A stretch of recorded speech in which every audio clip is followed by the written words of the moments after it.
Surface areas and volumes chapter का ये question CBSE 2014 और 17 में आया हुआ है एग्जामिनेशन में। आज हम लोग इस पर डिस्कस करेंगे। किसी सॉलिड को मेल्ट करके जब उसको रिकास्ट करेंगे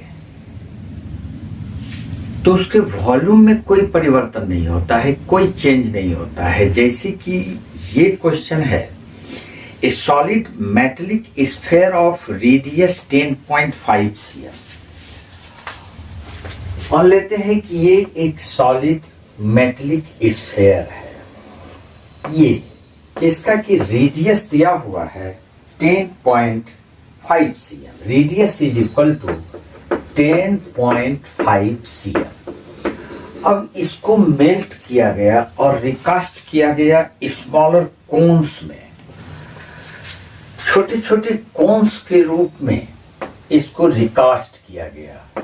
तो इस प्रकार से ये एक कोन जिसका कि रेडियस दिया हुआ है 3.5, रेडियस 3.5 cm और इसका जो हाइट होगा, हाइट ये होगा, ये वाला हाइट इसका गिवन है 3 सेंटीमीटर। हमको इसमें फाइंड करना है ये जो कोन्स होगा इसका नंबर क्या होगा, यानी कि संख्या। Find the number of cons so form. इस तरह के क्वेश्चंस को सॉल्व करने के लिए आपको ये बात ध्यान में रखना होगा कि रिकास्ट वाला जितने भी क्वेश्चन होते हैं उसमें वॉल्यूम अनचेंज रहता है, यानी कि इसका वॉल्यूम अगर V1 मानते हैं और इसकी वॉल्यूम को अगर V2 मान लेते हैं तो V1 is equal to V2। अब ये स्फीयर का वॉल्यूम है तो 4/3 पाई इंटू इसके रेडियस को हम लोग R1 मान लेते हैं तो R1 का क्यूब इज इक्वल टू कोन का वॉल्यूम 1/3 लेंगे, 1/3 पाई आर स्क्वायर, इसका आर ही है, इनटू एच। लेकिन कितने कोन्स को बनाया गया ये हमको नहीं पता और यही फाइंड करना है। तो हम मान लेते हैं कि नंबर ऑफ कोन्स n है और यही n की संख्या हमको फाइंड करनी है।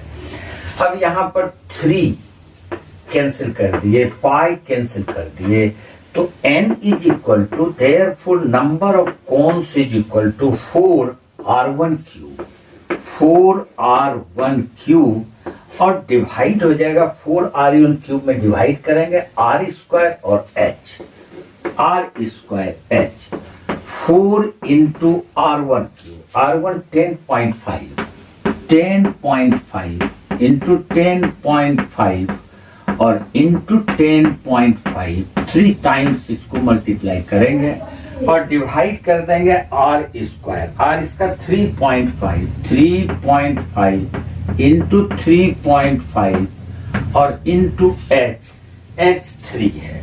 अब इसको कैंसिल करेंगे तो डेसिमल के बाद ये एक एक डिजिट है, इसको डेसिमल को कैंसिल कर देते हैं। 3 से ये कैंसिल हो जाएगा, फिर ये 3 से ये कैंसिल हो जाएगा, एक 3 यहाँ कैंसिल कर देंगे, 4 3 12 इंटू 10.5, 10.5 इंटू 12 126, यानी कि n का वैल्यू 126 और यही नंबर ऑफ स्मॉलर कोन्स की संख्या।